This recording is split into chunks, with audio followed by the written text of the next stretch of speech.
No, thank you. No. No, no. No. Señor, esto aquí. Venga, quiere un poquito. Aquí. ¿Qué quiere? Me? ¿Quiere un poquito de agua? Me, el amo Charles Darwin. Sí, Yeah? sí, sí. Captain Fitzroy. Sí, sí, Me, sí. soy naturalista. Hueso. Hueso, Bones, hueso. bones. Sí, hueso, hueso. Sí, sí. Sí. Hueso gigante. Gigante. Sí, sí, Aquí, sí, here. sí, señor, pase aquí están los huesos. Aquí están. Fitzroy. A flood washed down part of a bank of earth. Mi hijo le pegó con una piedra y le sacó los dientes. Por eso que se caí tan afuera. It was perfect, but the boys knocked out some of the teeth throwing stones at it. How much?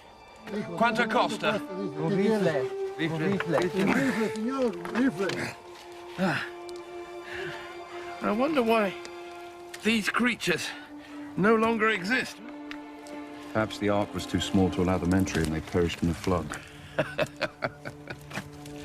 What is there to laugh at? Oh, nothing. Nothing. Do you mock me or the Bible? Oh, neither. What sort of clergyman will you be, Mr. Darwin? Dreadful. Dreadful.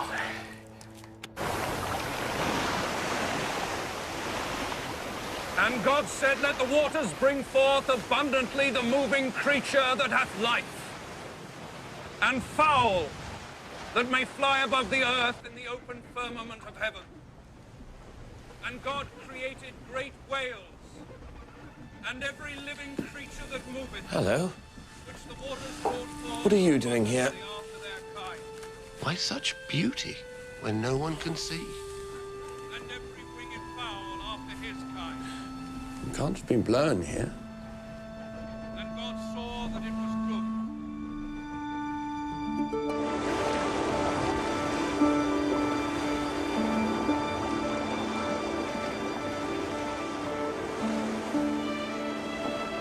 If I were to give a prize for the single best idea anybody ever had, I'd give it to Darwin for the idea of natural selection.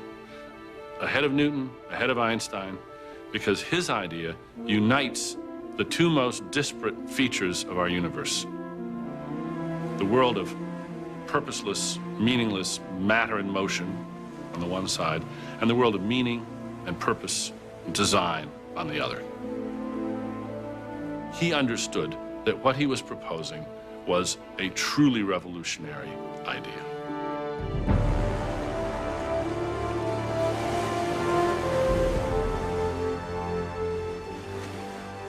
The Darwinian revolution is about who we are. It's what we're made of. It's what our life means insofar as science can answer that question. So it, in many ways, was the singularly deepest and most discombobulating of all discoveries that science has ever made. In Darwin's day, the idea of evolution was regarded as highly unorthodox because it went against all of natural history in Great Britain. It jeopardized the standing of science. It did jeopardize the standing of a stable society, the Bible, and the church as well. Darwin kept his thoughts to himself for many years and agonized over the problem. If it ever got out that he was doing something that ran slap counter to established science, would ruin his career, ruin his reputation. He was a respectable man with a dangerous theory.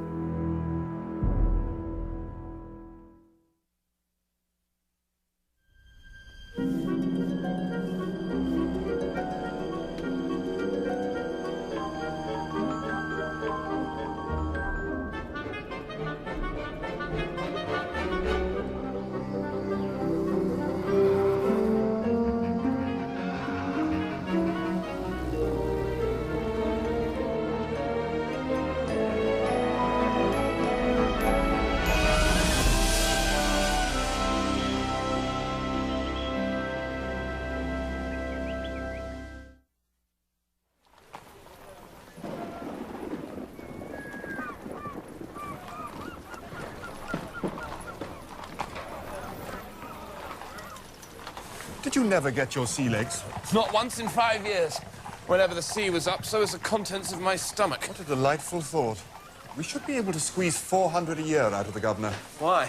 What's he said? He hasn't said anything, but I've seen it in his eyes. The way he pored over your letters. A very proud father. I told him you were going to publish a journal of your travels. There was a definite flicker of interest. Publish?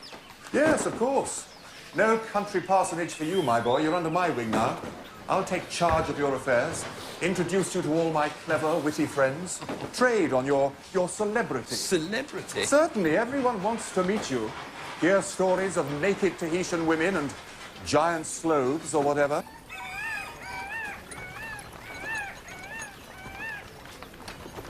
Captain Fitzroy, this is my brother, Erasmus. Mr. Darwin. Captain. Good God. A man can collect a lot of rubbish in 5 years. It's a wonder you didn't sink the ship, Charles. Named, I take it, after your grandfather. Yes, and an uncle. Who drowned himself in the River Derwent. And are you a free thinker like him? I'm more of a free drinker, really.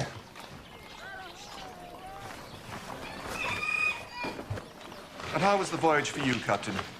That's not for me to say. No? 40 views of the coast as seen from the sea, 80 plans of harbors, and 82 coastal maps. All for the hydrographic department of the Admiralty. Bravo. Dinner at sea must have been a jolly affair. Yeah, from the Galapagos Islands. Puma roasted over an open fire, rather like veal. Armadillo roasted in its shell, a lot like duck. Tortoise, of course. Some of them weigh as much as 500 pounds. One I measured was 96 inches around the waist. If one of them ever needs a suit of clothes, we must send it to Father's tailor. What else? Llama? Ostrich? People wonder how it is some animals come to be extinct. Now we have the answer. Eaten by Charlie Darwin. You look as though you're going to the scaffold. Dignity, poise, smile. Remember, all eyes are on you. The judging has begun. Mr. President, my lords, ladies and gentlemen. No, no, no. Start with a bang. Men of Athens. What? Friends, Romans, countrymen, that sort of thing. Right. I can't do this. Yes, you can. You mustn't let the fact that every leading geologist in the land will be there put you off. Oh, God. Now, let me hear an interesting bit. There aren't any. The earthquake. Oh, stand still. And don't wave your arms around like that. Leave your tie alone. Don't squint. And speak up.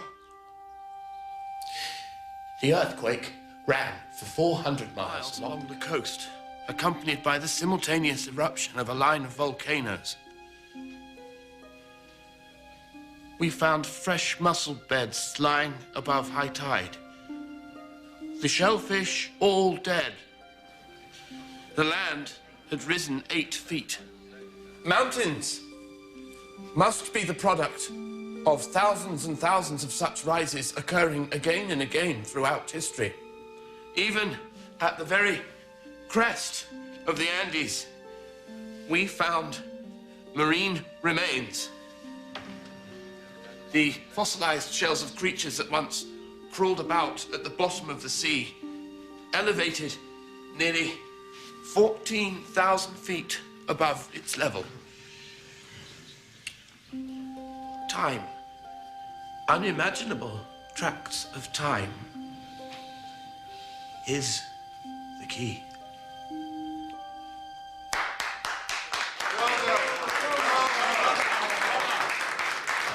I rather thought later we might see it. Darwin, splendid. Thank you. Well done. Thank you very much. Congratulations. Interesting paper. Oh, thank you. Where have you placed your fossil specimens? Well, I was thinking of the British Museum. Ah, you're happy to have them languish in some dusty Bloomsbury cellar? No, not at all. You'd better let me look over them for you, then. We'll let you know. Thank you. Tompas oath. Who does he think he is? He thinks he's Richard Owen, the most brilliant anatomist in And Europe. you're Erasmus Darwin's little brother, Darwin of the Beagle, Darwin. Laud it while you can. I don't want to laud it. Liar.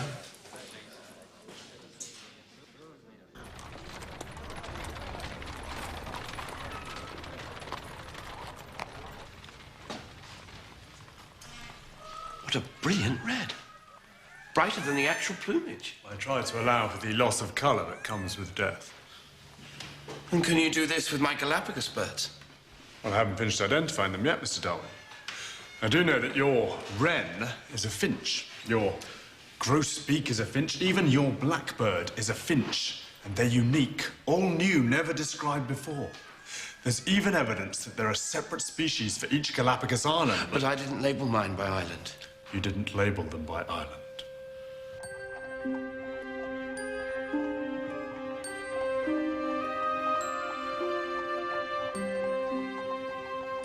Why do you want them? Well, I told you. I failed to label mine by island. No, I mean, why are the birds I collected suddenly of such interest to you? Oh, the vice-governor of the Galapagos told me he could identify which island a tortoise came from by its markings. Yes, yes. Small variations are possible from island to island. Adaptations to climate and so on. Yes, but the islands all have the same climate. My expert, John Gould, tells me he's found different species of finches. What if these finches were blown to the Galapagos from South America and then began to change, adapt, if you will, become more and more different from their ancestors generation after generation? First into varieties, then into new species. Each new species marooned on its own island. What are you talking about? What if the finches were blown to the Galapagos? God put those creatures there. That makes no sense. Why would God put different birds on almost identical islands? I have no idea. It's not a question that requires an answer. Species were commanded into existence by God. They're perfect forms, and they've been perfect since the day of creation. It's divine law, God's will. I'll see to it that your expert receives my birds. Thank you. It's God you should give thanks to.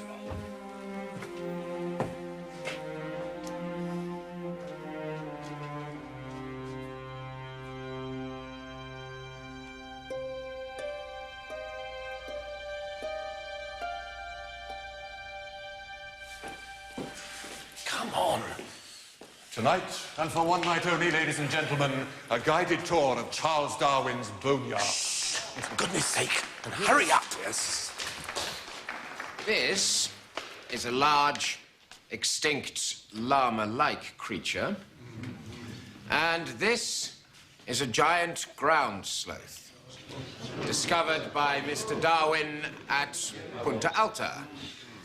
Lastly, The remains of Mr. Darwin's breakfast. this skull belongs to a huge rodent. A relative of the South American capybara. If that's the size of a rat, imagine how big the cats must have been. I have named it Toxodon.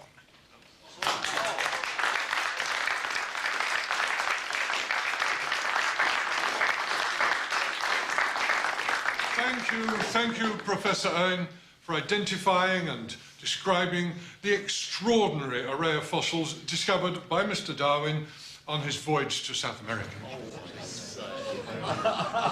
We allow the planets and the sun to be governed by natural laws. But the smallest insect we wish to be created by a special act of God. Surely the creation of life has to be explained in the same way as geology, using natural, ordinary, everyday causes. Well, in theory, yes, but in practice, there can be no question about the prime cause. Divine will. Shouldn't men of science be free to investigate each and every means by which new species come into being? If by that you mean wild accusations about man's ancestry, the answer is no. To destroy man's unique status is to open the floodgates to anarchy. You might just as well throw muskets to the rabble. People like Owen think that if there was no Church of England, cucumbers wouldn't grow.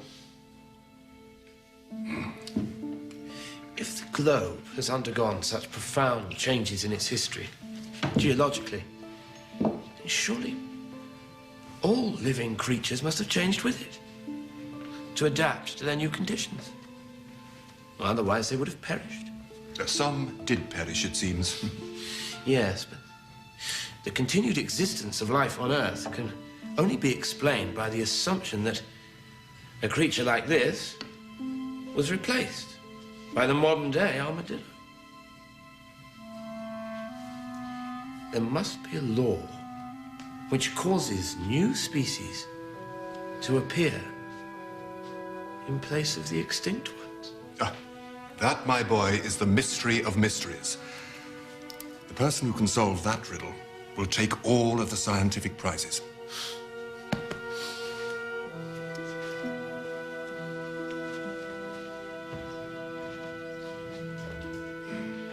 It's the variety of their beaks that's so amazing. They graduate perfectly in size. From this large, parrot-like beak, similar to a hawfinch, perfectly designed for cracking nuts, to this tiny warbler finch, fine as a chaffinch, to feed on insects. And they're all descended from this one. The common ground finch.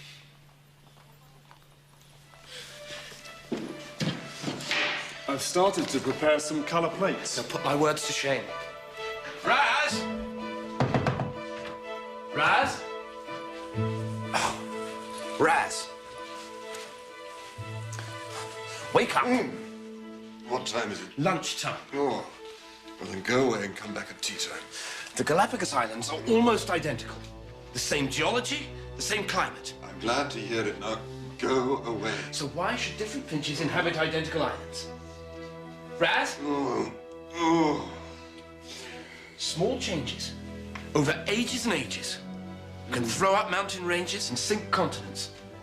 If mountains can move and rivers can move, then why can't animals? Finches, tortoises, iguanas. If you trace animals across the surface of the Earth, or dig down and trace them back through time, you come face to face with the same truth. Which is? New beings can appear on the Earth.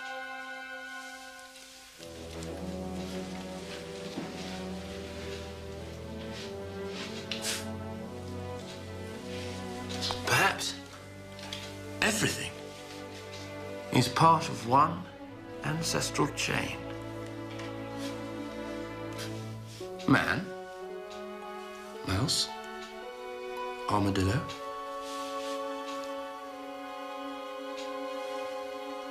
No. It's nonsense to think of animals or man as climbing some ladder. To talk of one animal being higher than another. No. No. I think it's more like a tree. A tree of life. Each new species springs from the parent tree like a shoot. These shoots branch and divide in their turn, and so on and so on. Some branches die out, others keep developing. The trunk, the ancient common ancestor. The stock from which all animals and plants sprang. Nursed by warm sunbeams in primeval caves, organic life began beneath the waves. Hence, without parent, by spontaneous birth, rise the first steps of animated earth. Grandfather Zoonomia.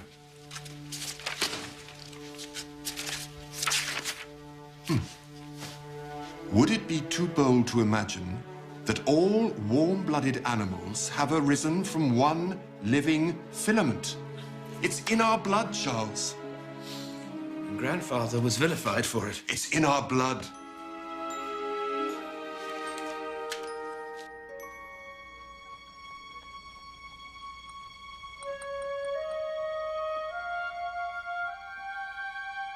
What Charles Darwin glimpsed over 150 years ago is now the bedrock of biology. All forms of life on Earth have evolved on a single branching tree of life.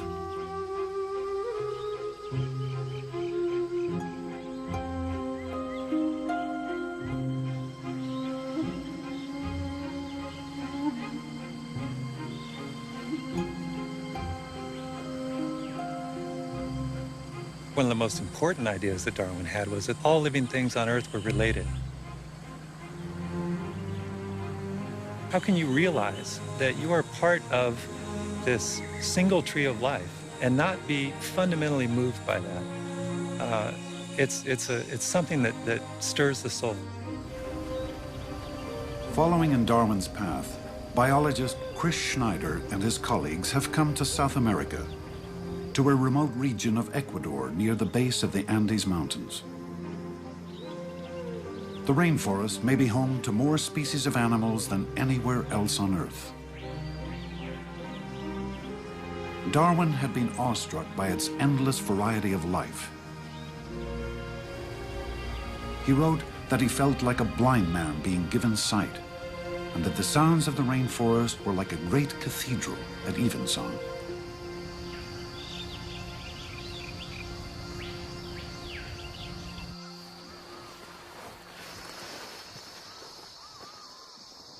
For biologists today, the lowland rainforest and the nearby Andes Mountains are laboratories for exploring Darwin's ideas. Get out.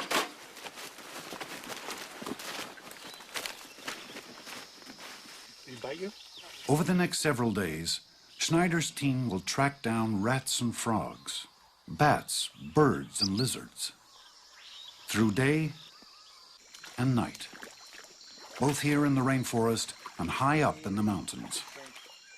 By comparing the two groups of animals, they hope to better understand how changing environments might trigger the evolution of new species. You just can't help but be awestruck by the fact that there are so many different kinds of things here. There are 12 species of primates. There are 550 species of birds that have been identified here. There are 100 species of frogs right here in this little area. Wow, that's great. It's fascinating. Why is there such diversity here?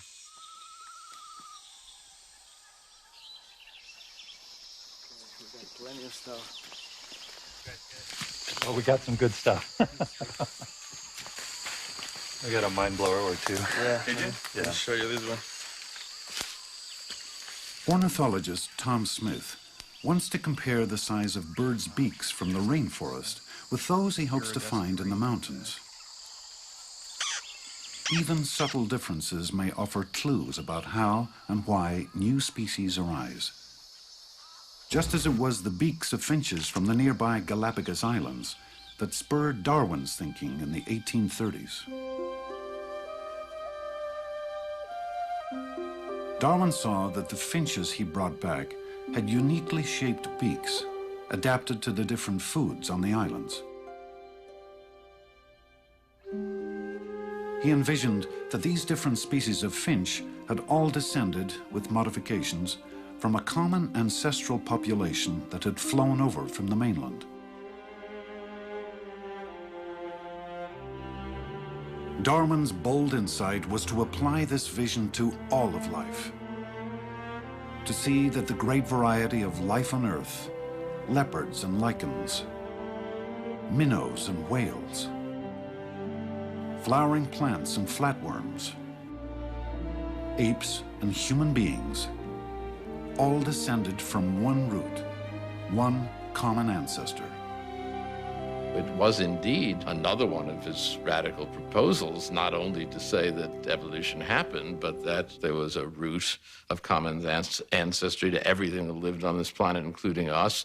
You could construe it in other ways that, as I like to say, are more user-friendly. You could have thought, well, God had several independent lineages, and they were all moving in certain preordained directions, which pleased his sense of how a uniform and harmonious world ought to be put together. And Darwin says, no, it's just history, all coming with descent, with modification from a single common ancestry. The key to Darwin's thought in every realm is that given enough time and innumerable small events, anything can take place by the laws of nature. So whether it's the raising of mountains or the evolution of new species, all of these things happen through time and change.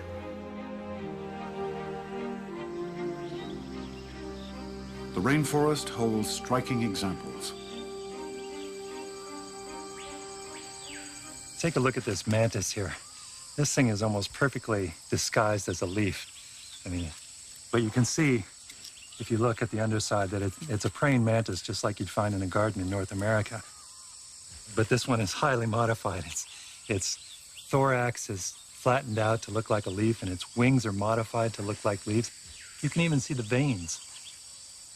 If you imagined a population of mantises and some looked more like leaves than others, those ones that look like leaves may tend to survive and reproduce more than others. And so a series of modifications could build up over time to result in an almost perfectly leaf-like mantis. But if you put it on a background, on which it doesn't belong, I mean, it just sticks out like a sore thumb, and it would almost certainly, where are you going there, pal? It would almost certainly get eaten by something. Before heading into the mountains, Smith collects more birds to add to what he's learned in the rainforest. Lower bill length. How different will the highland birds prove to be? 9.2. Coleman is 10. Different enough to be considered new species? Suppose Coleman. Branching off in a new direction on the tree of life?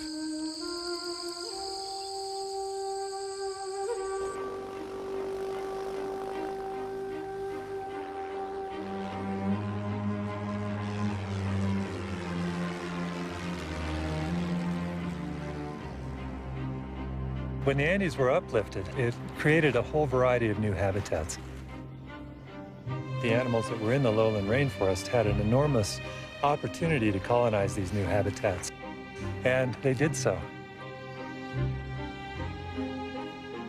The real question is whether adaptation to these new environments can lead to the formation of new species.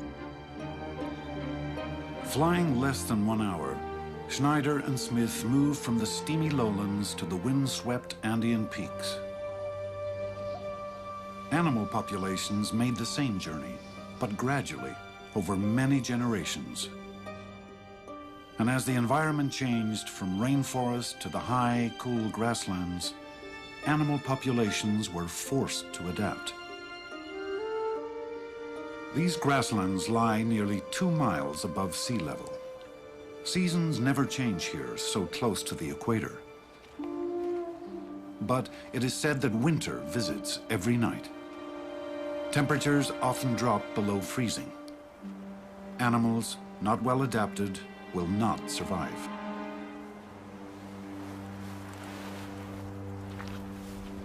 Hummingbirds are amazing.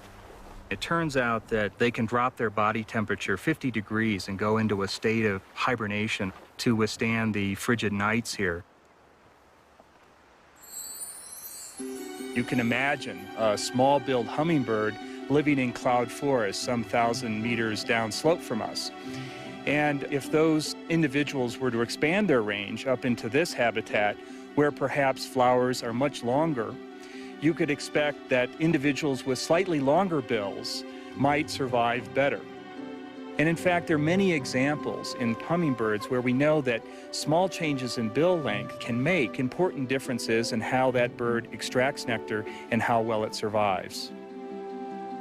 We're seeing that changes in the environment can be very important in changing the characteristics of those animals as they move between environments. And we believe very strongly that, in many cases anyway, that this can be very important in the progression to new species. From one species of bird, the common ancestor, hummingbirds with beaks of different lengths evolve over many generations. And if these populations change so much that they can no longer reproduce with one another, they are considered separate species on the tree of life. Smith and Snyder want to see how closely related the highland birds are to the birds they examined in the lowland rainforest. Again, is that right? They compare color, beak length, wingspan, just as Darwin would have done. But they have another tool that Darwin never even dreamed of. Okay, that should be plenty. DNA. Darwin was convinced that traits were passed on from generation to generation, but he didn't understand how.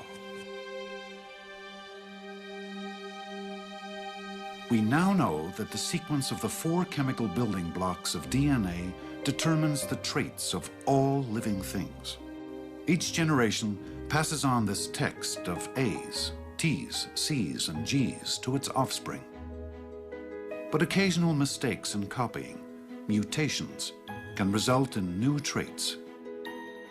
By comparing DNA, we can determine who's most closely related to whom. We can determine when they had a common ancestor, when they diverged from that common ancestor.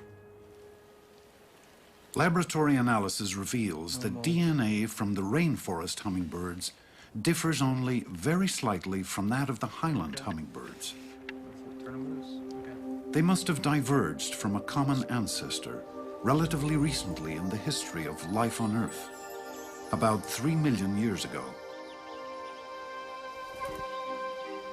We're examining the genetic material that makes organisms what they are. And written in that DNA is the history of their evolution. The fact that the blueprints for all living things are in the same language, the genetic code of DNA, is powerful evidence that they all evolved in a single tree of life. How is it that organisms that are so different can be related? That we are related to a flatworm or a bacteria. Darwin emphasized that small changes would accrue every generation, and these changes could build up to amount to enormous changes. It's not really hard to understand how major transitions could come about given that life has been around for 3.5 billion years. Darwin really had it right.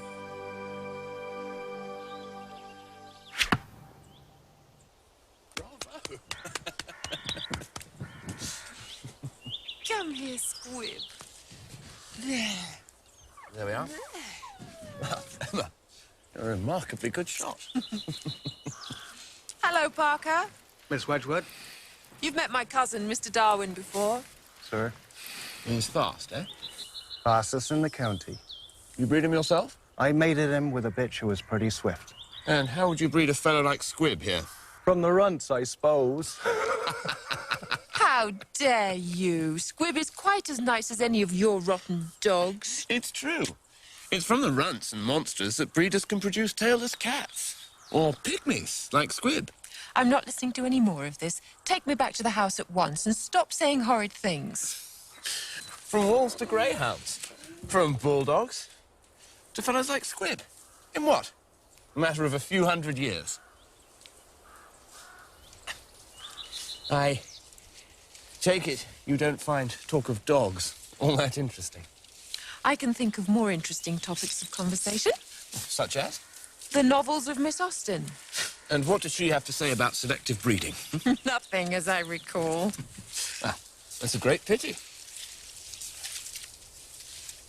Why shouldn't nature produce such differences? These different breeds of dog? Why should it? What would be the point? Survival.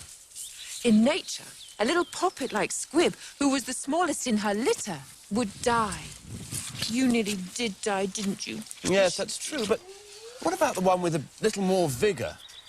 Or a head start? Because of some peculiarity? Such as? A puppy.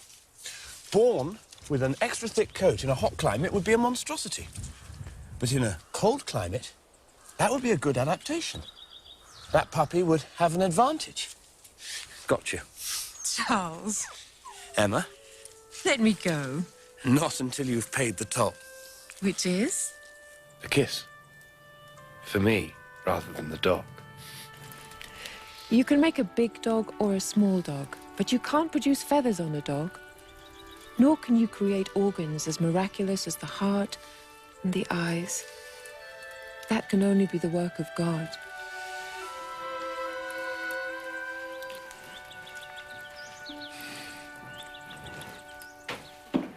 Hurry up. It's these blasted ties.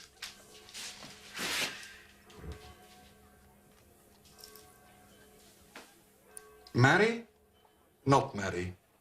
Marry children, if it please God. Give me that. It's private. Nonsense. I'm your brother. You've no secrets from me. Yes, I do. I have secrets from everybody. Give it to me. Thank you, Garman.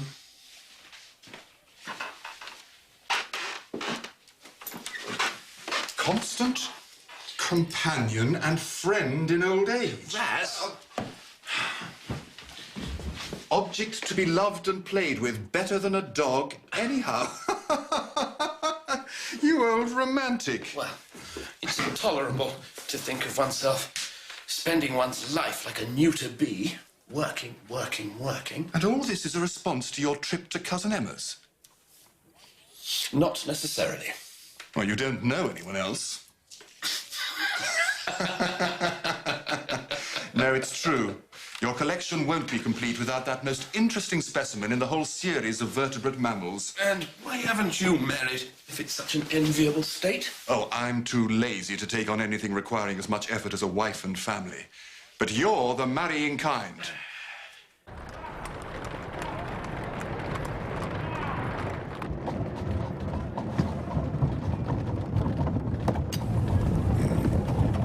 Good Lord, what's that? We're being mobbed.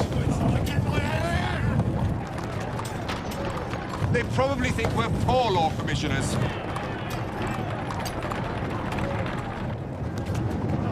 Why would they think that? It's enough that we're top-hatted toffs in a smart carriage and they're scavenging on rubbish heaps, starving to death. Too many people, not enough food. Thank God we'll always have food on our plates. Speaking of which, I think I'll have the turbot in the white sauce. Cabbage, sprout, cauliflower. All bred from the same ancestor. Cabbage, the leaves. Sprouts, the side buds. Cauliflower, the flower head. All monstrously enlarged. Sitting opposite me is that strange creature, Homo thesis. Half man, half theory. A word of advice. In my entire life, I have known only 3 women who were skeptics, and 2 of them were not permitted in polite society. Keep your theory from Emma. It's too late. I told her. Well, sort of. Not a theory. I don't have a theory. Just thoughts. How did she take it? She asked me to read her favorite part of the New Testament. Our Saviour's farewell to his disciples. You see what I mean? I am the vine, and ye are the branches. If man abide not in me... Wilberforce's ears have pricked up. If man abide not in me, he is cast forth as a branch, and is withered. And men shall gather them, and they shall be cast into the fire, and they are burned. And how is your soul? What? Your fish. Delicious. I understand your carriage was stoned on the way here tonight. Well, we're meeting the threat on the streets head on. Oh, yes. We're drilling with the Honourable Artillery Company. Gentlemen volunteers. In the event of riots, we will back the police. Every man, as long as he obeys the law of the land, should be free to pursue his own interest in his own way. Yes, of course. Charge what he likes for bread or anything else for that matter. Laissez-faire. Let individuals compete and struggle for their advantages. Good night. Good night. Good night.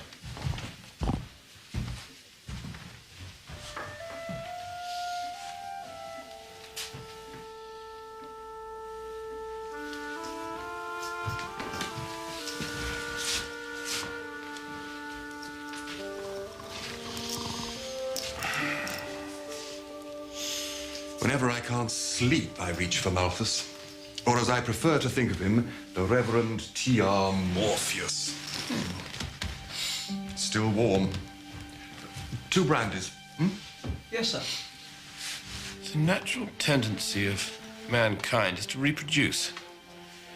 Humans can double their numbers every 25 years.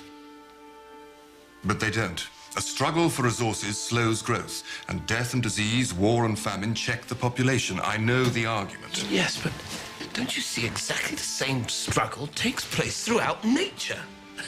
I don't know why I didn't make the connection before. Why are we not overrun with insects and frogs? Well, given the rate at which they reproduce, the number of eggs produced by each and every female. Nature's broom sweeps away the ugly ducklings, the runts. Yes, but it's not that simple. It's not that simple. Sometimes it's the ugly ducklings that are better adapted to the situations of life. They have longer legs and can run faster. They have bigger beaks that can crack harder nuts and seeds in harsh winters. They survive, have more offspring. Nature selects them to pass on their traits to future generations. And where do we fit in? Well, the sun does not revolve around the earth. Nature does not revolve around man. Man must fall into nature's cauldron. He's no deity, no exception. Once you accept that species can pass into one another, the whole fabric totters and falls. They'll burn you at the stake for this. Yes. But now you have a theory. So I said, don't come down the ladder, Mother. I've taken it away. Good evening.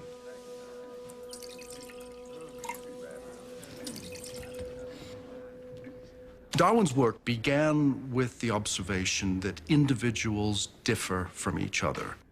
And these minute differences, Darwin believed, might be advantageous. It might give each individual an edge when it came to getting food or finding a place to survive in nature.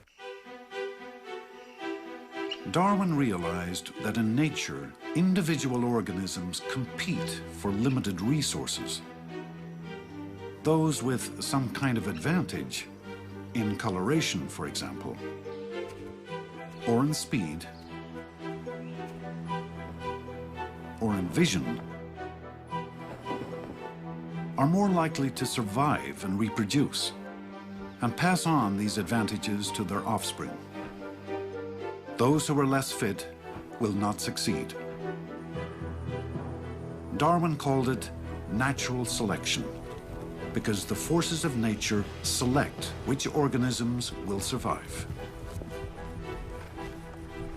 The survivors will be those whose variation fortuitously adapts them better to changing local environments.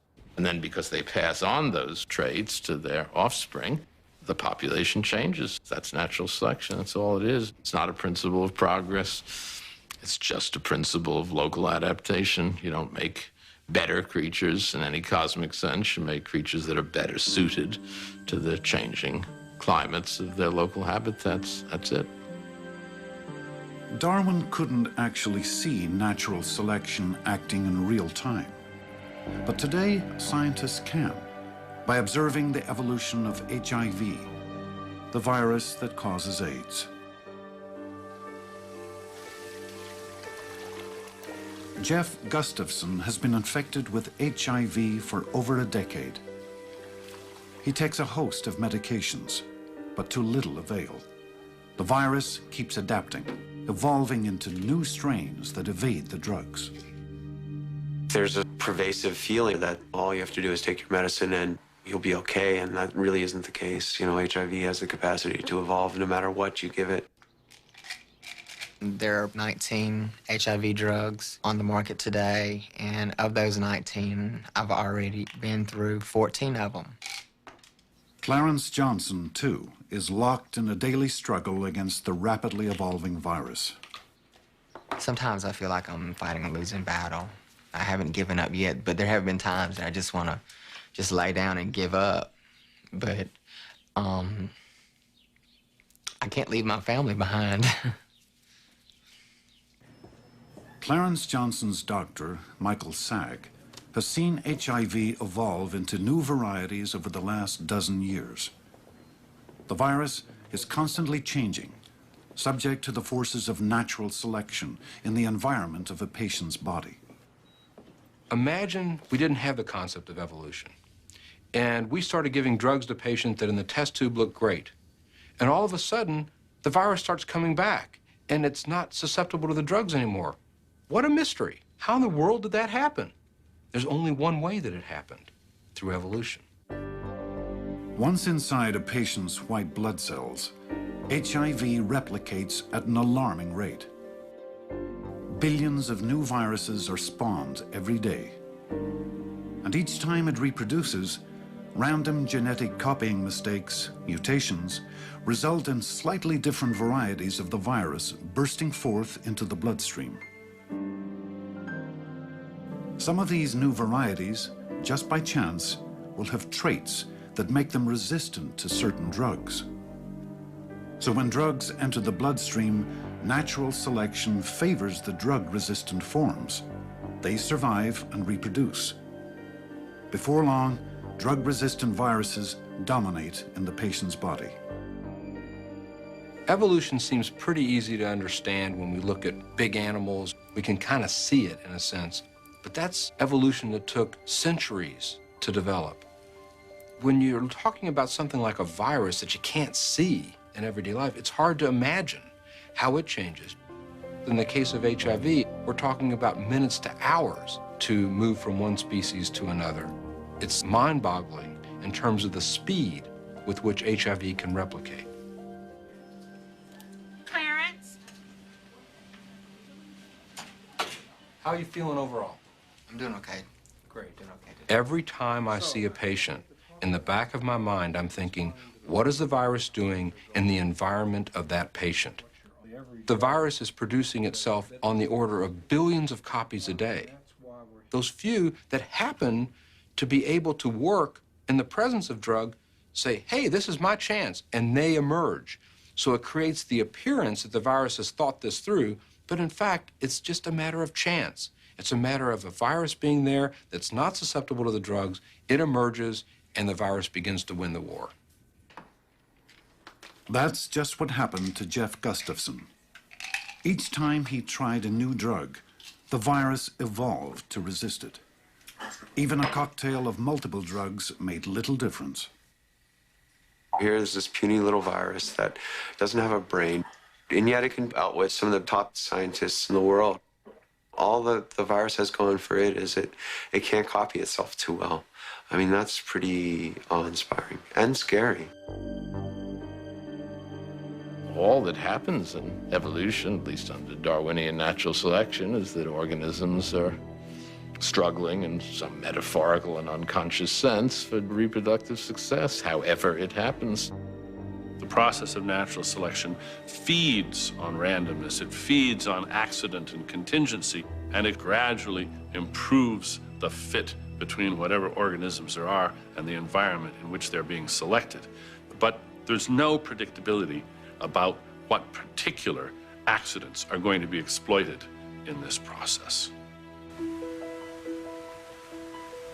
For millions of HIV patients, evolution is the enemy.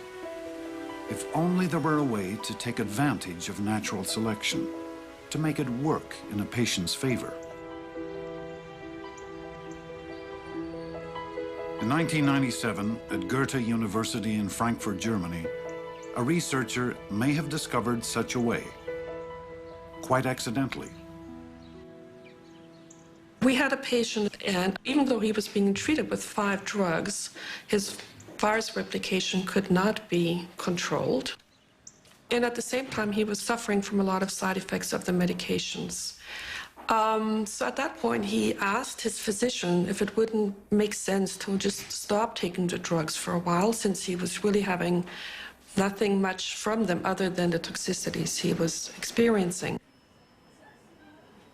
After 3 months off drugs, the patient's virus population was tested for drug resistance. Dr. Miller could not believe the results. At first, I thought a mistake had happened because the lab that did the resistance test was not able to detect any resistance whatsoever in this virus population. We sent a second sample, and this result was confirmed. Within a matter of 3 months, his virus population had changed completely from being resistant to every single drug to appearing to be susceptible to every single drug that we currently have. Here's what had happened. With drugs present in the patient's bloodstream, only the drug-resistant strains of the virus could replicate. But some of the non-resistant virus, the wild type, still lingered in the white blood cells. When the patient stopped taking drugs, the environment changed, and the wild type came back. It replicated extremely rapidly, and soon outnumbered the drug-resistant strains. In Darwinian terms, the wild-type virus was more fit in this drug-free environment. Dr. Miller's findings have led to a new experimental treatment strategy.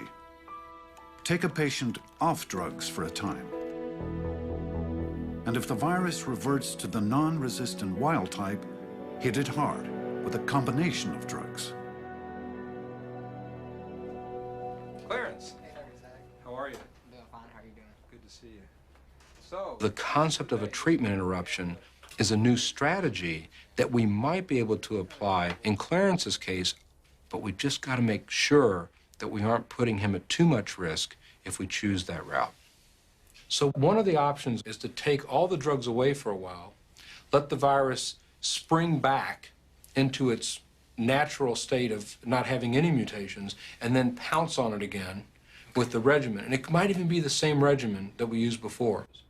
How's that sound? On first blush, the evolution back to wild type would seem to be a great thing. The drugs all of a sudden can work again, but it's a double-edged sword.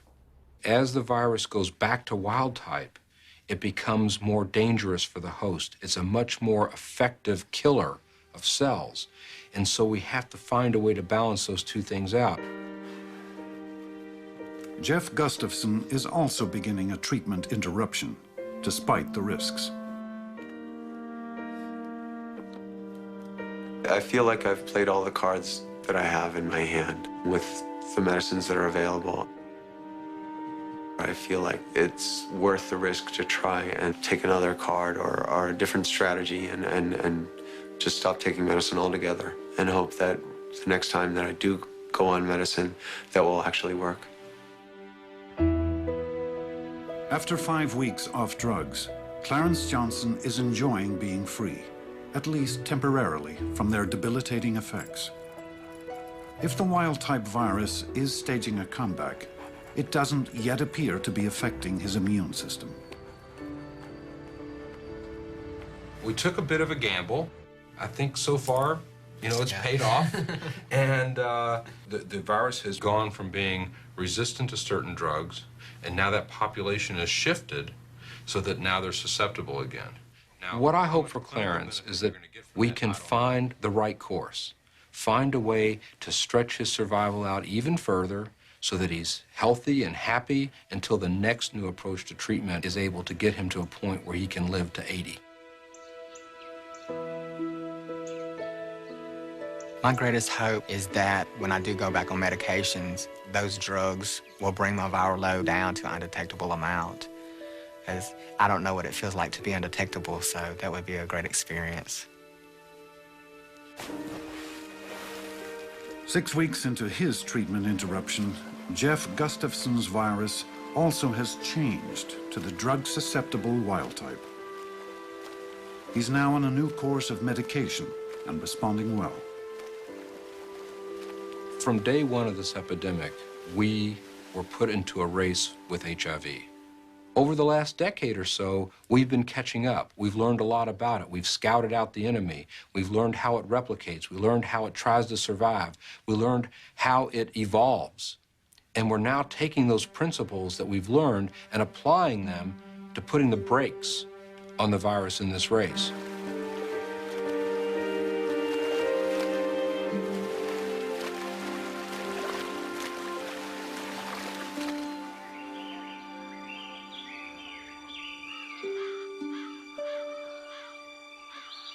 Towards me, to me past no, that. The aim needs to be more acute. More acute. Well, let's see if it works.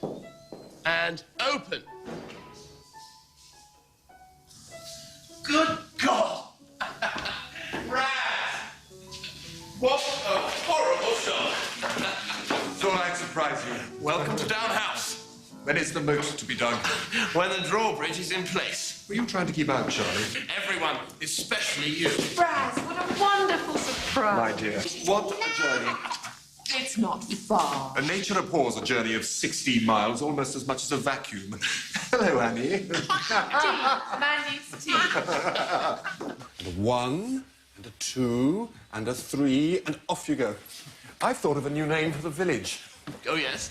Down in the mouth. If you speak, I can find you really easily. Shh.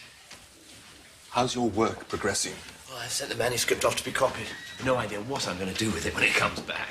Everyone, be quiet. Are we glad we're not blind? If you're blind, you can't see the sky Or or the the flowers. Or anything else for that matter. I can get in here any time I want. Well, go on then. Yes, we feel sorry for moles, don't we? Moles don't need to be able to see because they live underground. That's why their eyes have got smaller and smaller and smaller. And owls have got bigger and bigger. I can't play. Everyone's talking about eyes all the time. Oh, William! You going to talk to William, hmm? Come on. Go on, Brodie. William! She'll soon talk him round. She has the knack.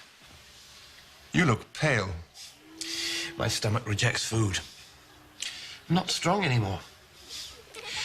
I'll never achieve anything in science now. What rot. You're coming back to London with me. Oh, no, I'm not. Yes, you are. I'm not letting you stagnate down here while your rivals make all the progress. You must visit your publisher. You don't understand, Raz. Even when I talk about my theory with you, I feel like I'm confessing a murder. No, I can't publish. Well, you're coming back to London with me, Charlie, whether you like it or not. If only to remind the opposition you're still alive and kicking. Take care and make sure you get plenty of rest. Erasmus, he's not to spend all night at the club with you. No, Mother. I mean it, or he'll be utterly done for the next day. Yes, Mother. Don't worry. It'll do him good.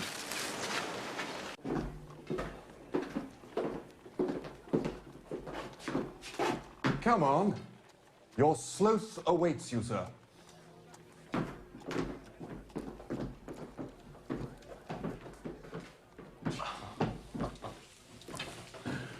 What a magnificent piece. Hey, Raz? My word. Owen's done a remarkable job. He really is a splendid specimen. Yes, I thought you'd be pleased. Come through. See what I've been working on. The chimpanzee, being the highest organized four-handed ape, every difference between its anatomy and a human's is instructive. I've been studying... For example, the irrational ape has dog-like canines, used as weapons of destruction, quite unlike the masters of the animal kingdom. Yes, though haven't... And the human foot is of decisive taxonomic value. Our feet are made for walking upon, our hands for grasping. This brute has its hands and feet made to answer nearly the same purpose. Well, there's a striking similarity between I'm writing a book on the the subject. My brother is working on a new book, too. Come here. Let me show you what I mean.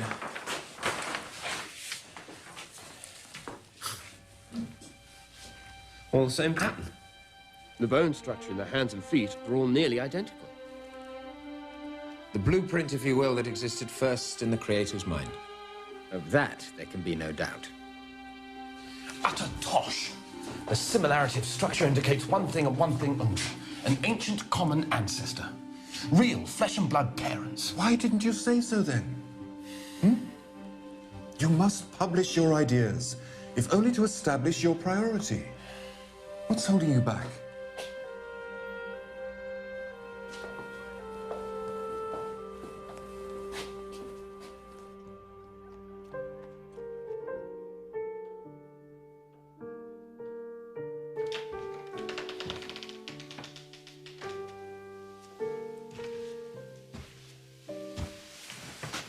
What is it? I've completed a sketch of my species theory. I believe it's a considerable step in science. If anything should happen to me, What do you mean? if I should die, Die, Charles, for goodness sake. please, my love, it's important. If anything should happen to me, I'd like you to see to it that it gets published. £400 should be enough to see it printed and promoted. Nothing's going to happen to you. You say here that the human eye may possibly have been acquired by gradual selection of slight, but in each case useful deviations. Yes? That's a very great assumption, Charles. Well, if I'm wrong about that, I'm wrong about everything. My entire theory's in ruins. Can your theory account for the way my eyes and ears and hands and heart combine to reproduce the sounds that Chopin heard in his head? Isn't that a God-given gift? Well, it's given, but not, I think, by God. You're a man of science. You don't want to believe anything until it's proved. But some things are beyond proof.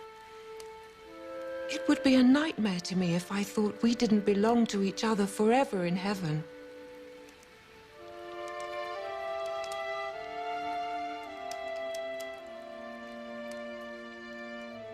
Emma was a sincere believer in the Christian plan of salvation, and that those who trusted in Jesus and his resurrection from the dead would spend eternity in heaven. She saw that her husband's speculations about the origins of species and of humanity would jeopardize the Christian plan of salvation. God was being made remote in her husband's universe. Now, if nature by itself, unaided by God, could make an eye, then what else couldn't nature do? Nature could do anything. It could make everything. In Darwin's day, the very existence of an organ of extreme perfection like the eye was taken by many as proof of God, as proof of a designer.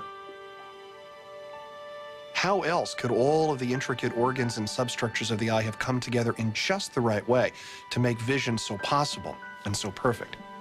But it turns out the eye isn't exactly perfect after all. In fact, the eye contains profound optical imperfections, and those imperfections are proof, in a sense, of the evolutionary ancestry of the eye. Eyes are imperfect because evolution does not create things the way a designer or an artist does.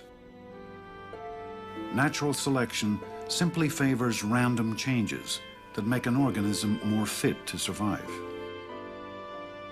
And imperfections in design often result from evolution's constant tinkering.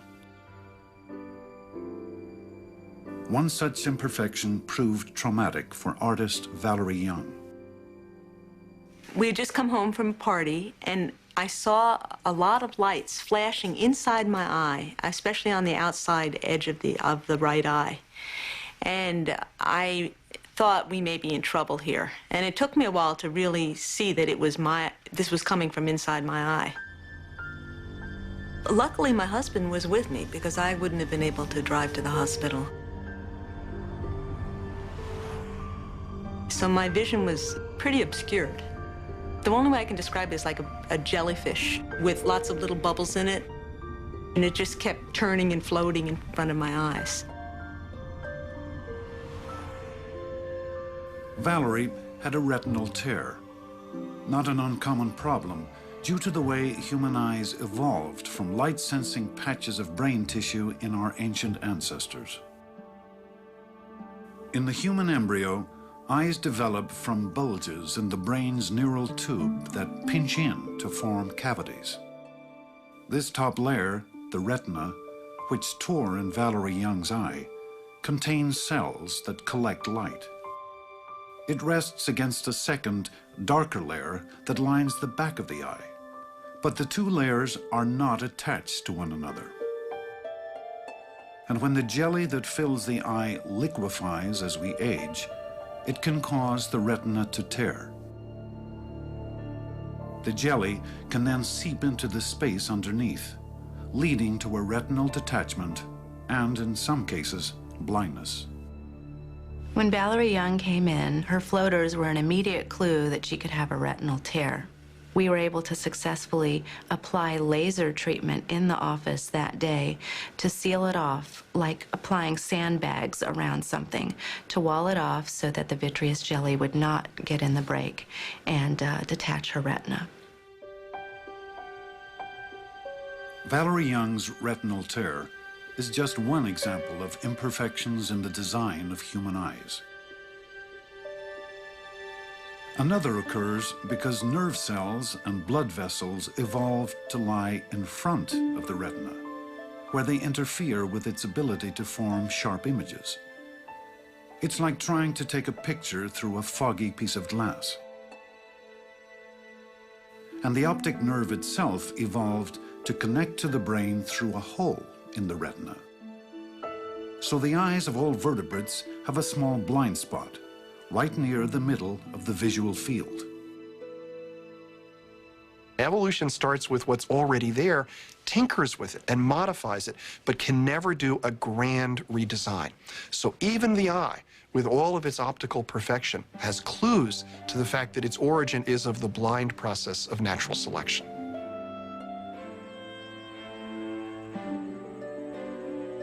Darwin believed that what he called an organ of extreme complexity, like the eye, could evolve by small steps, given enough time. Any trait that improved vision would aid in the search for food, or a mate, or in the avoidance of predators. So natural selection would most certainly favor those traits.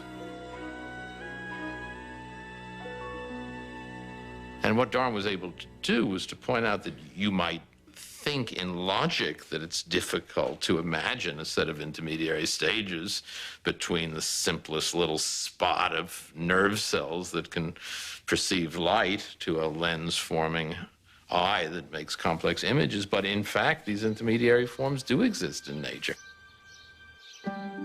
At the University of Lund in Sweden, zoologist Dan Erik Nilsson has developed models to show how a primitive eye spot could evolve through intermediate stages to become a complex human-like eye in less than 500,000 years.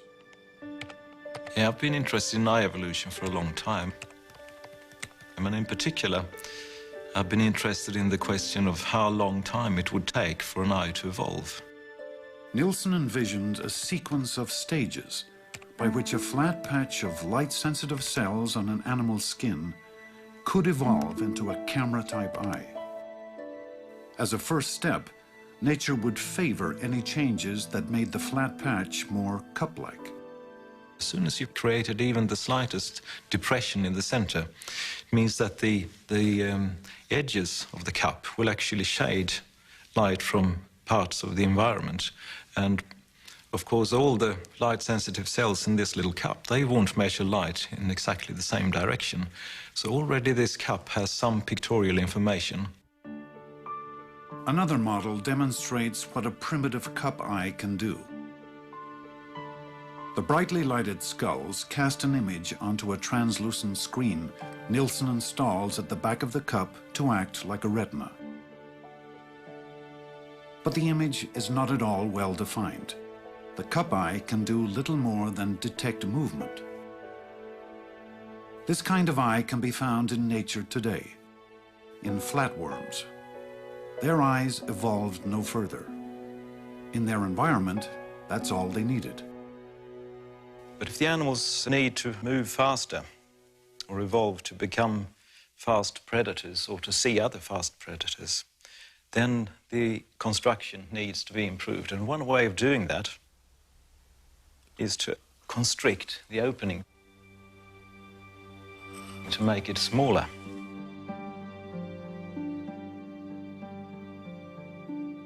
That's just what happened to creatures like the chambered nautilus. Over thousands of generations, natural selection favored those with slightly more constricted eye openings, which focus light more sharply. This worked well, up to a point. Since this strategy of making a sharp image also has the drawback of creating a very dim image, it's not very popular in the animal kingdom. And there is an alternative solution, which has become very popular in the animal kingdom, the solution that we use in our own eyes, and that is to put in a lens. Nilsson's model lens uses two thin layers of clear plastic. He can inject water in between them to make the plastic windows bulge out like a convex lens. This mimics what natural selection might have done over a few 100,000 generations, favoring animals with a rounded, transparent layer in their eyes that cause light to be focused more sharply on the retina. So we can make it gradually from no lens at all and just continue to inject more water, making the lenses bulge more and more, and the image becomes gradually sharper and sharper. So that we can go all the way gradually in very small steps from a simple pigment cup eye, which has barely got the ability to determine the direction of a light source, all the way to a complete camera type eye of the same type as we have ourselves. And that is really exactly the way eye evolution must proceed.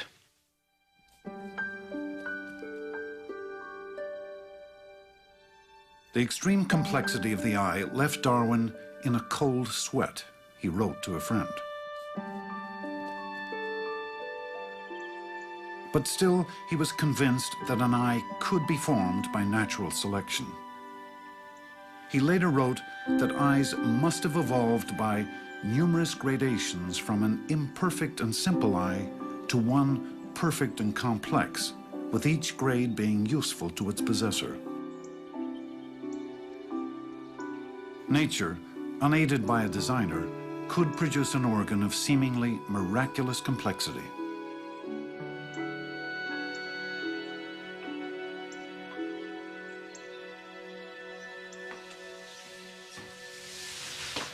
What a horrid smell.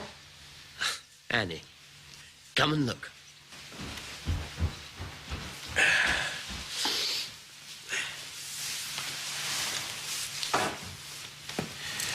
When I first started looking, I thought lots of the barnacles had tiny parasites.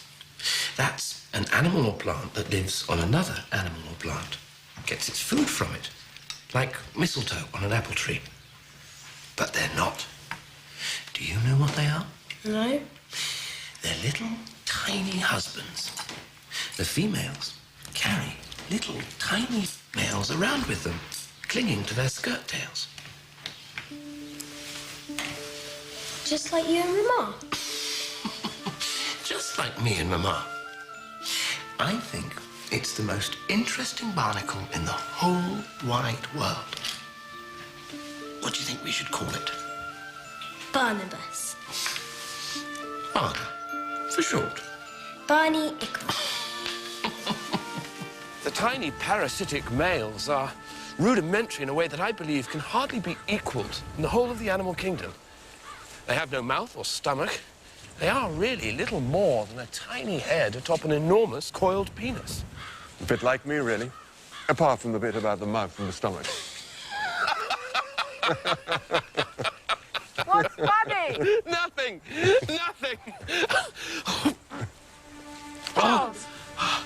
Charles, are you all right? Charles! Erasmus, take him home.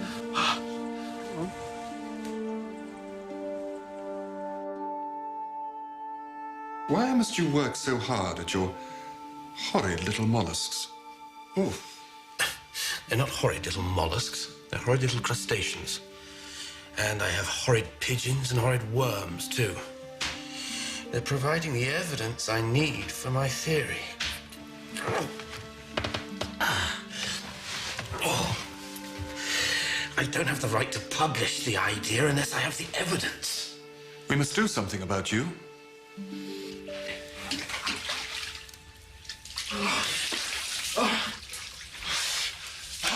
Your stomach condition is nervous in origin, brought on as a result of excessive mental exertion. Cold water is used to stimulate the circulation and draw the blood supply away from the inflamed nerves of the stomach. No sugar, no salt, no bacon, no alcohol, no tobacco. In fact, anything at all that's good is forbidden.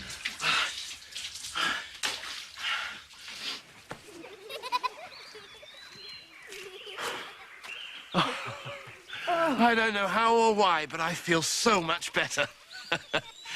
I look around me, And I don't care two hoots how any of this came to be created.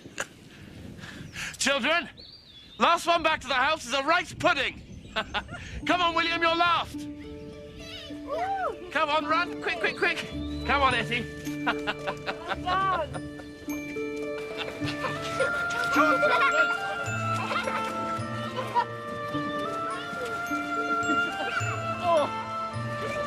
Annie! Annie, you won!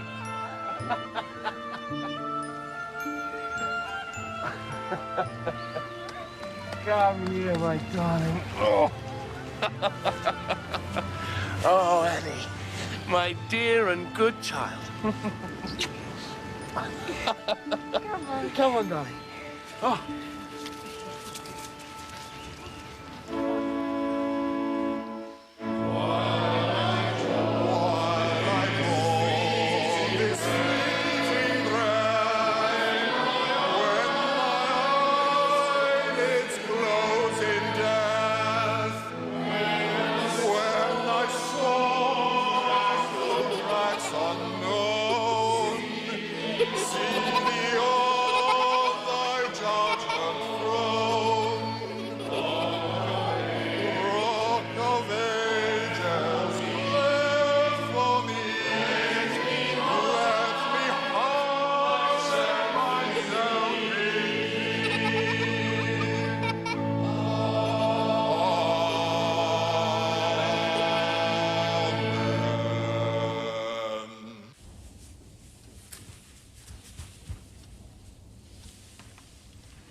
Papa, Annie's woken me up.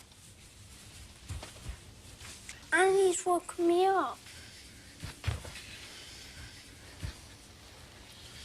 Mum, wake up, Annie's crying.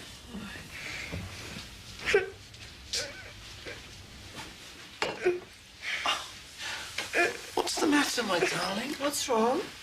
Does your head hurt? Oh, there's no fever. Does it hurt here?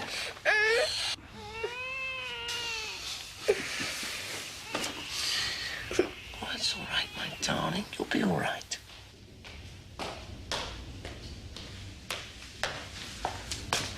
The doctor's coming.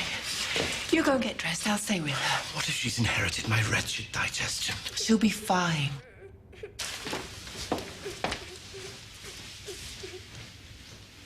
Poor dear.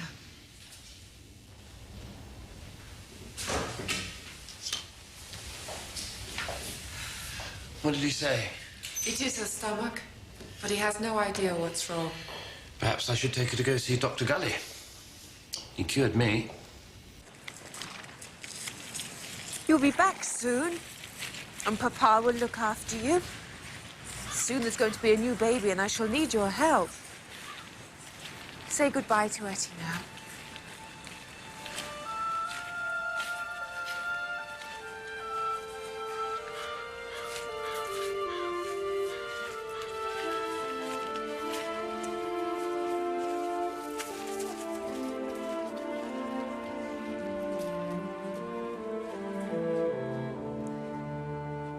Just sit up.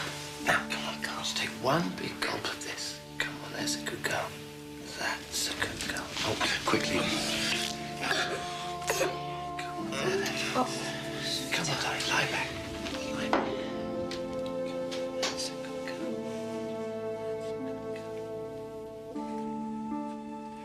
She seems so weak.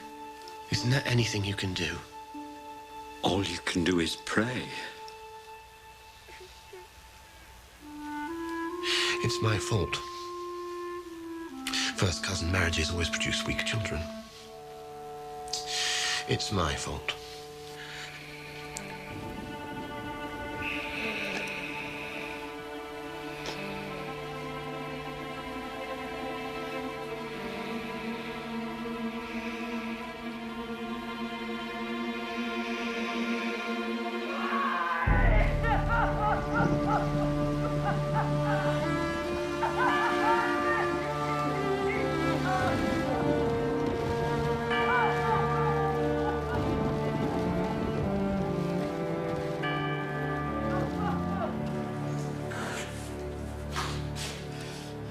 given the cause of death as bilious fever with a typhoid character. The Lord gives, and the Lord takes away. Please, don't!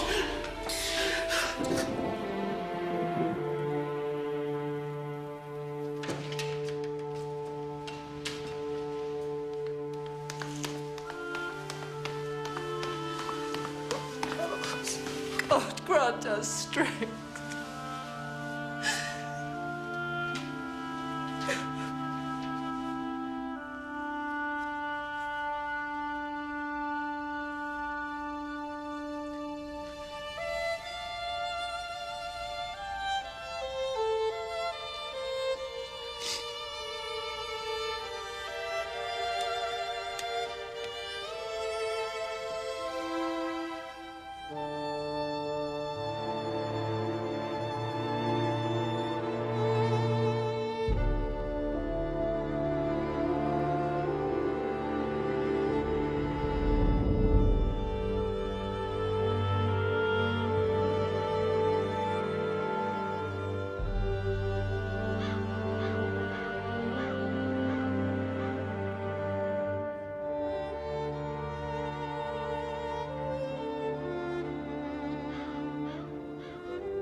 Please, Charles. Please. Come along, children.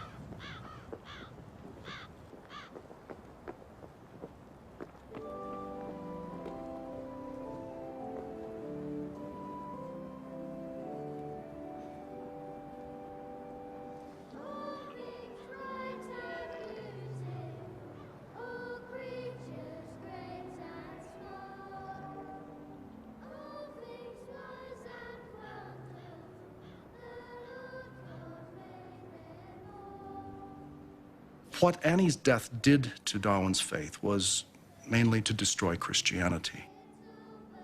He could no longer see that a good God ordered and superintended all of the events of human life and of the universe.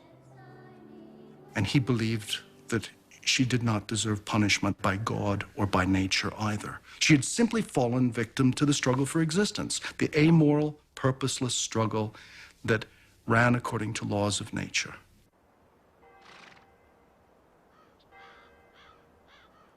Darwin certainly didn't think that evolution spoke either for or against the unprovable existence of God or a form of God. He didn't desire to cast disparagement on anyone's religious convictions. He regarded it as a private matter which he was never able to hold with conventional zeal following the tragedy of his life.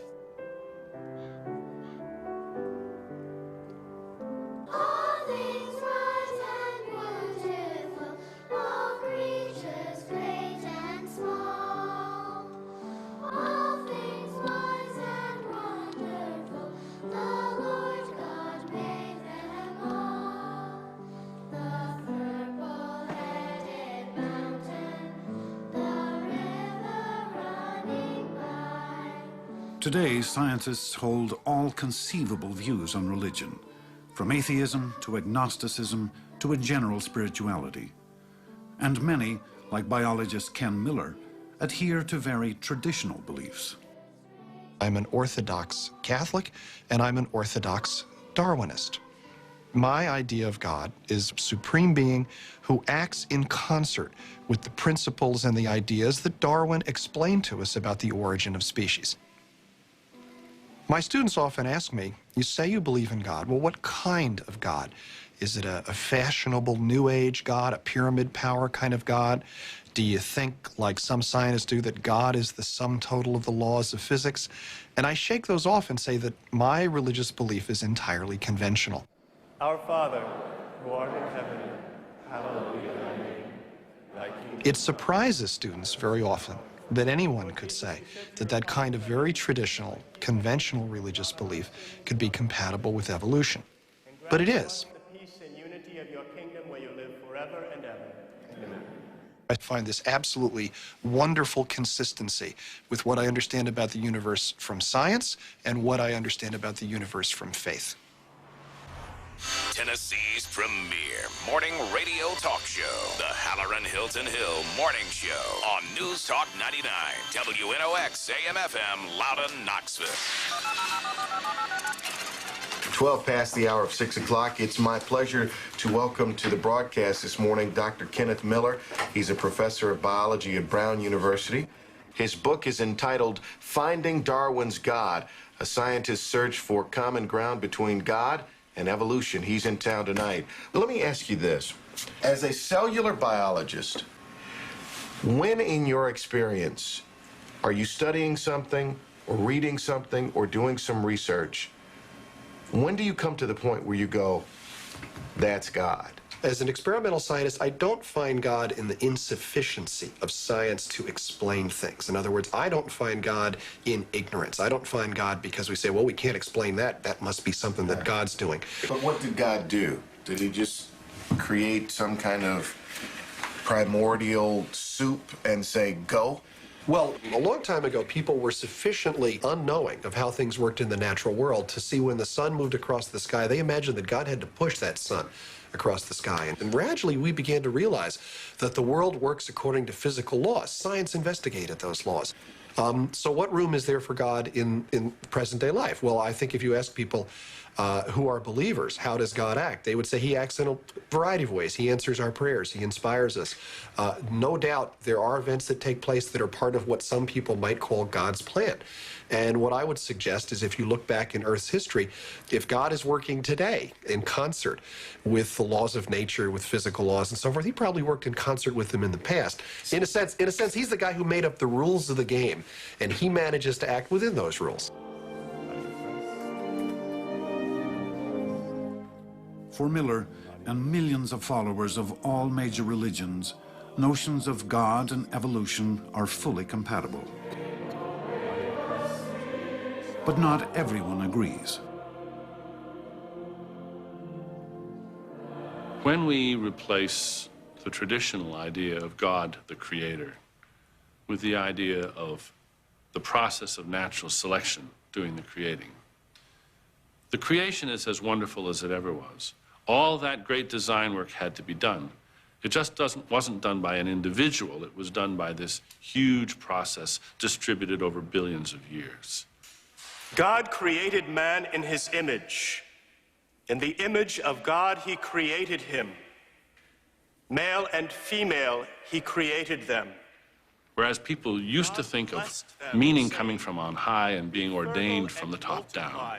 Now we have Darwin saying, no, all of this design can happen, all of this purpose can emerge from the bottom up without any direction at all. And that's a very unsettling thought for many people. In Darwin's day, science and politics and religion were all of a piece when you talked about the origins of life and of species. Astronomy could go along pretty well because it testified to the wisdom and power of God in holding the planets in place. But the idea of evolution or transmutation, people said with a snarl, put in jeopardy the whole established social order. What is in this big book of his, do you think? Transmutation. Another Darwin blotting God out of creation. We want to support your scheme for a museum of natural history. Some people see it as rash, extravagant, grandiose. If it's grand, it's because it should house as wide a display as possible. But we need your help in return. It is up to you, as the country's leading anatomist and paleontologist, to prove man's superiority. We won't have street ruffians tout man's monkey origin in Her Majesty's museums. You can rely on me, Bishop Wilberforce. The human brain differs markedly from that of all other mammals. In man, not only do the cerebral hemispheres overlap the olfactory lobes and the cerebellum, but they extend in advance of the one and farther back than the other. Their posterior development is so marked that I have assigned to that part the character of a third lobe, peculiar to Homo sapiens, the hippocampus minor. Peculiar mental faculties are associated with this highest form of brain, and I am led, therefore, to regard man not merely as representative of a distinct subclass, but as the inhabitant of one reserved for him alone. The human brain is in itself proof of man's moral and religious faculties. Such are the powers with which we, and we alone, are gifted.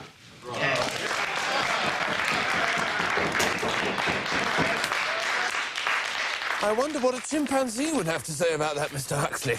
I think it's priceless. His theory is a house built on sand, a Corinthian portico on cow dung. Yes. Damn all the sanctimonious meddlers who try and stifle troublesome research. The ultimate court of appeal of science is observation and experiment, not authority, wealth and rank. Your disagreements with Owen should not be personal. I can't help it. He's so pompous. The prospect of his slipping on one of his pickled brains is just too good to be true. Bad feeling will only cloud the issue and lead to bad science. Tell that to Owen.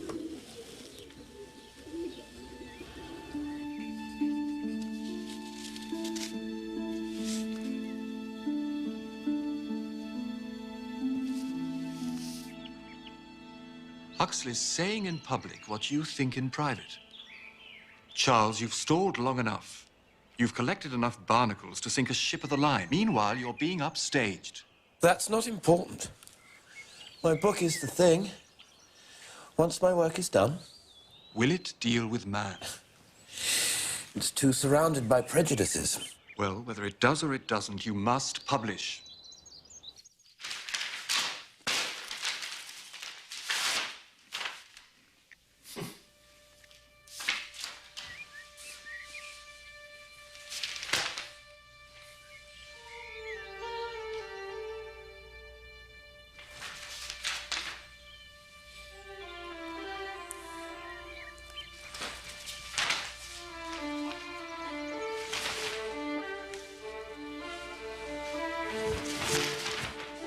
Oh, my God. Raz. What is it?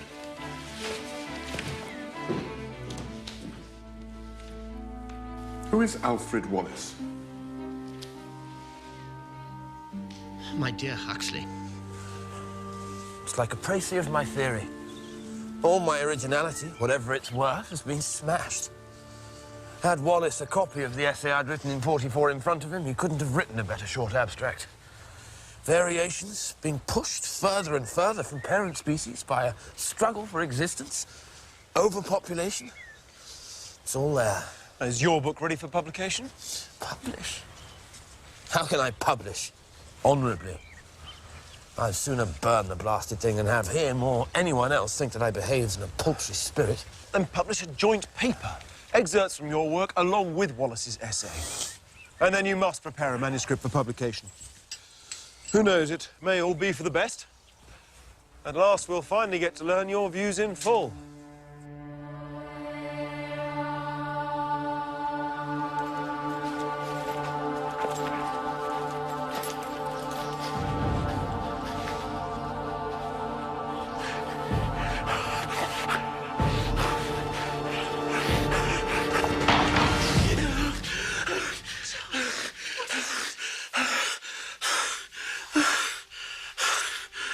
This book will be the death of me.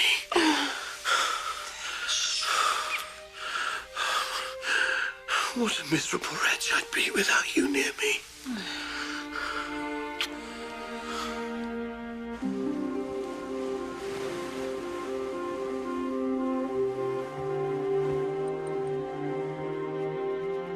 When on board HMS Beagle as naturalist, I was much struck with certain facts in the distribution of the organic beings inhabiting South America. and in the geological relations of the present to the past inhabitants of that continent.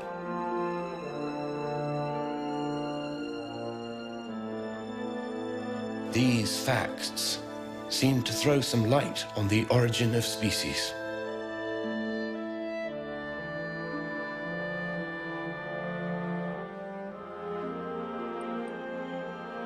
That mystery of mysteries.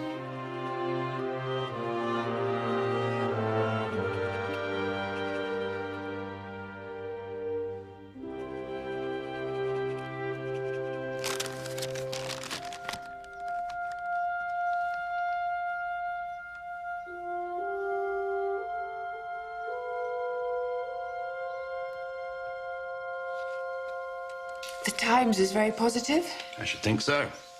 It's Huxley. The Athenaeum wants me tried in the Divinity Hall, the college, the lecture room and museum. My book is no more unorthodox than the subject demands. I don't discuss the origins of man. I don't discuss Genesis. Charles, don't be so naive.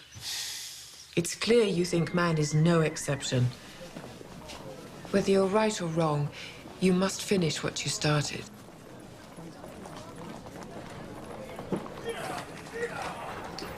Darwin!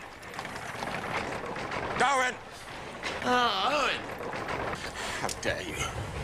How dare you paint me as reactionary? I didn't paint you as reactionary. reactionary. How dare you put my name with the defenders of immutability? Is my concept of the ordained continuous becoming of living things to be ignored? But what does it mean? I don't know what it means. It means animals appearing out of thin air. Not at all. Oh, you believe that selection is the only possible creative law. Pure chance, the roll of the dice.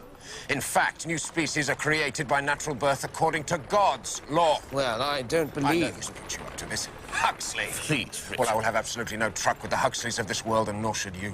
It is an abuse of science. You should be ashamed of yourself. Your book is a snub to the clergy and an insult to humanity. It's nihilism. Only a man devoid of a soul could find solace in a bestial ancestry.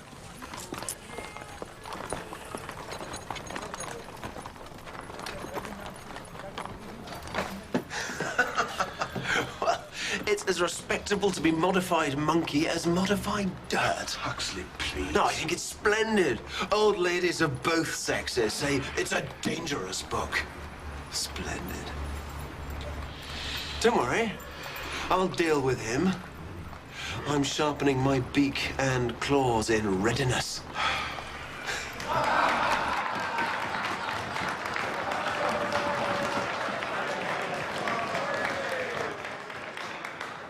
Any contribution to our natural history from the pen of Mr. Charles Darwin is certain to command attention.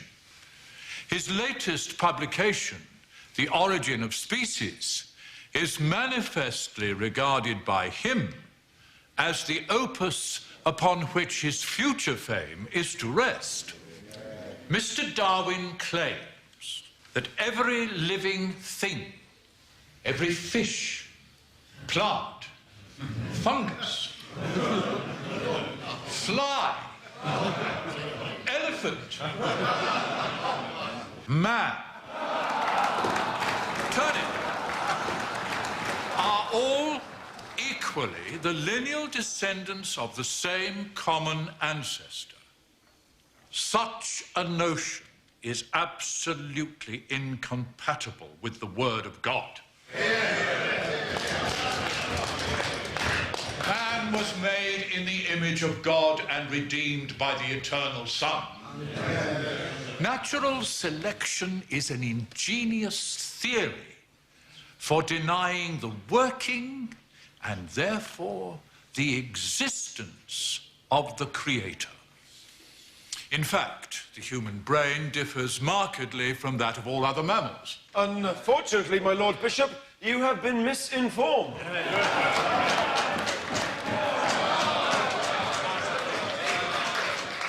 If we are unprejudiced judges, we have to admit that there is as little interval as animals between the gorilla and the man as there is between the gorilla and the baboon. It is speech alone and not some spiritual gift that makes man a reasonable being. That is the source of our unlimited intellectual progress, but that does not disguise the fact that to the very root and foundation of his nature, man is one with the rest of the organic world. No one who has ever dissected the brain of an ape agrees with Professor Owen. His findings are wrong. I can only assume that Professor Owen's brain must have shrunk in the pickling jar. I meant, of course, the chimpanzee's brains he had examined. Oh, Lord. It was then that God delivered Wilberforce into my hands.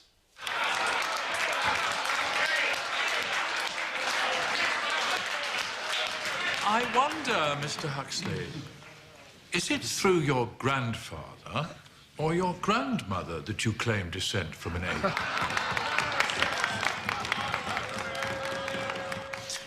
I stood up, very quiet, very grave, and said my say with perfect good temper.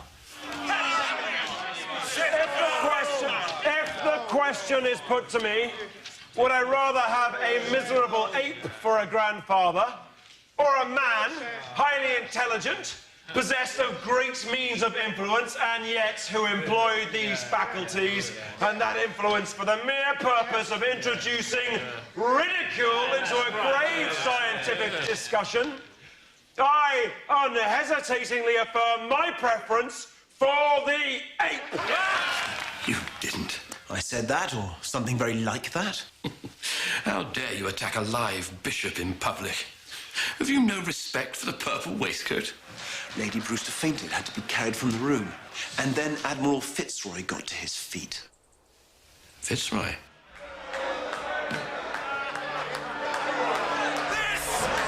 Believe in this! Believe in God, not man! Oh, my.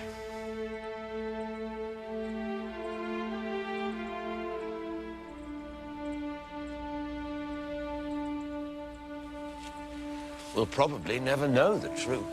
Well, the truth, Charles, is in your book. It's the most interesting thing I've ever read. The reasoning is so entirely satisfactory to me that if the facts don't fit, then, well, so much the worse for the facts. The sheikhs. Time I was naturally selected.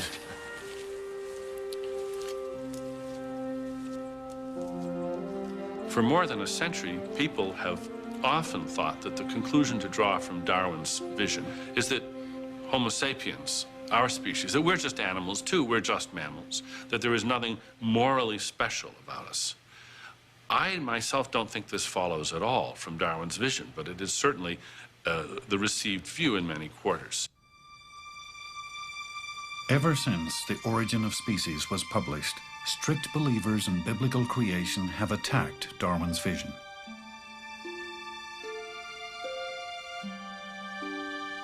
Their concerns aren't only about the science of evolution. At stake, many believe, is nothing less than the human soul. To suggest that animals and plants and us, humans, came into being in a natural law-like way, in the way the planets move, was to put in jeopardy the human soul. And the human soul is the crux of the matter. Because if we are not different from animals, if we don't live forever in heaven or in hell, then why should we behave other than like animals in this life? In the 19th century, in Darwin's time, it was audacious to claim that humans and chimps were closely related. There wasn't that much scientific evidence. But since that time, the evidence has become strong. First, we saw the fossil record appear. Evidence of human ancestors that had ape-like features established the plausibility of the idea that humans and chimps had common ancestors. And then in the last 20 years, we've seen the emergence of a whole new type of data that's established the close relationship between chimps and humans. And that comes from the analysis of DNA. This is DNA. We've got DNA, chimps have got DNA, bacteria have got DNA, petunias have got DNA, crabs have got DNA. Every living animal, plant, fish, frog has got DNA. And if we compare the DNAs of any two species, we can establish how closely related they are one to another. In the early days of DNA research, a double strand of DNA was extracted from each species to be compared. When heated, the strands split apart. When the single strands from each creature were put together and allowed to cool, the two always combined to form the familiar double helix. The degree to which the strands mated successfully was a measure of their similarity. It turned out that human DNA and chimp DNA combined almost perfectly. Today, this similarity can be seen even more precisely. DNA sequences can now be read, letter by letter. Here we're looking at the DNA sequences of one particular gene as found in human and chimp. And what's immediately evident is that humans and chimps have DNAs that are 98% identical. They're basically the same. They're just a couple of spelling changes. Why are there only a couple of spelling changes? Because we and chimps had a common ancestor only a few million years ago. And these few spelling differences have accumulated during the propagation of this DNA during those few million years. If more time had passed since we had our last common ancestor, more spelling changes would have accumulated. If the same gene from a rat is compared, many more spelling differences are seen. That's because our common ancestor with the rat lived about 80 or 100 million years ago, and there's been much more time for spelling differences to accumulate.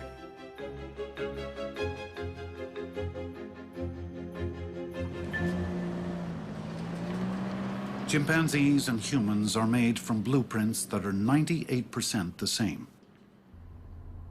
But what about the ways humans and chimps think and act in the world? Are there similarities there as well? Boy, doing some pull-ups. Oh, be careful. Psychologist Sally Boysen explores the commonalities between the minds of chimps and humans. A quest that may help explain how the human mind evolved. The developmental milestones really throughout the life of a chimp are almost exactly the same as humans. Everything is so similar. They respond to new things and new toys, and they have the same kinds of rough and tumble play. Harper's rough and rowdy and runs all over the place and climbs, and Emma really can almost entertain herself.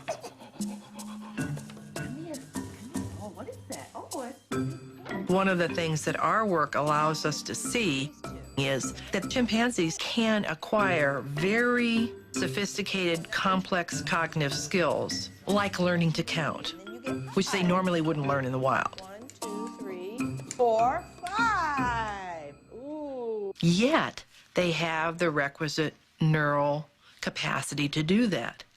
Where did that come from? Okay, Sheep, we're gonna do another turn now. Here we go. One of those. Ooh, and a malted milk ball. Can you tell me the answer to this with the blue and the brown?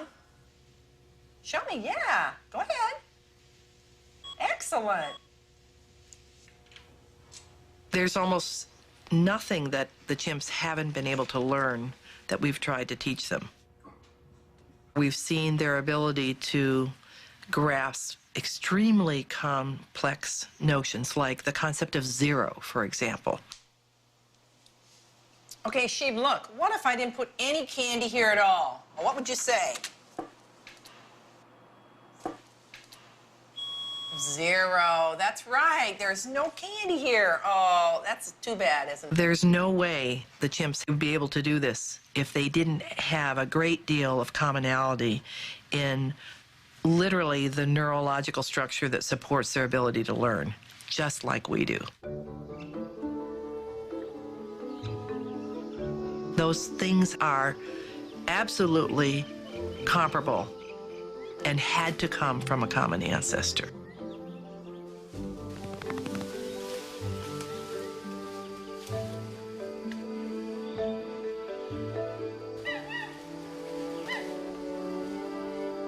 The similarities that we have with our primate relatives are extraordinary. We share so much of our DNA, we share so much of our morphology, we even share our blood types. But for all of those similarities, there are striking differences. I think the reason for this is really very simple, and that is the line of evolution that led to us led, for reasons which we're only beginning to understand, to an explosive development of mental capacity. And what clearly happened is that natural selection favored the evolution of organisms that could communicate, that could manipulate symbols, and could construct language. Darwin's great idea is a grand and marvelous explanation that shows us that we are united with every other form of life on this planet. And I find that an exciting and maybe even an ennobling way to look at things.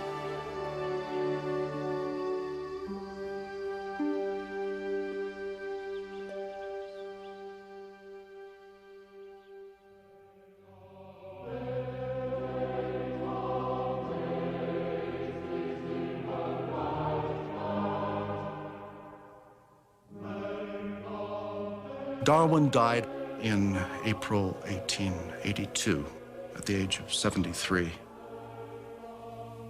The family thought he would be buried in the parish churchyard. Darwin had said months before he died that he would have to look forward to it as the sweetest place on earth. It was not to be. In London, Darwin's friends determined to make his death and burial a state occasion. They went to the Royal Society and they got signatures. They went to the House of Commons and got up a petition.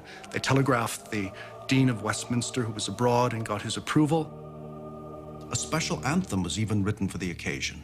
And on the 26th of April, a week after the death, Darwin's body was borne mightily in procession down the aisle of Westminster Abbey to be interred in the shadow of the grave of Sir Isaac Newton.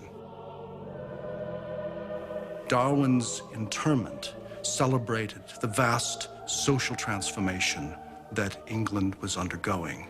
There were new colonies, new industries, and new men to run them.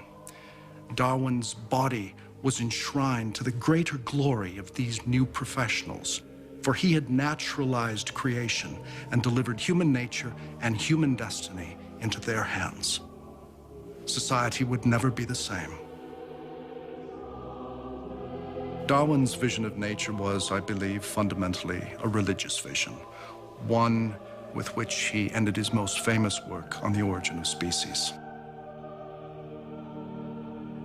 There is grandeur in this view of life, with its several powers having been originally breathed into a few forms or into one, and that whilst this planet has gone cycling on according to the fixed law of gravity, from so simple a beginning, endless forms, most beautiful and most wonderful, have been and are being evolved.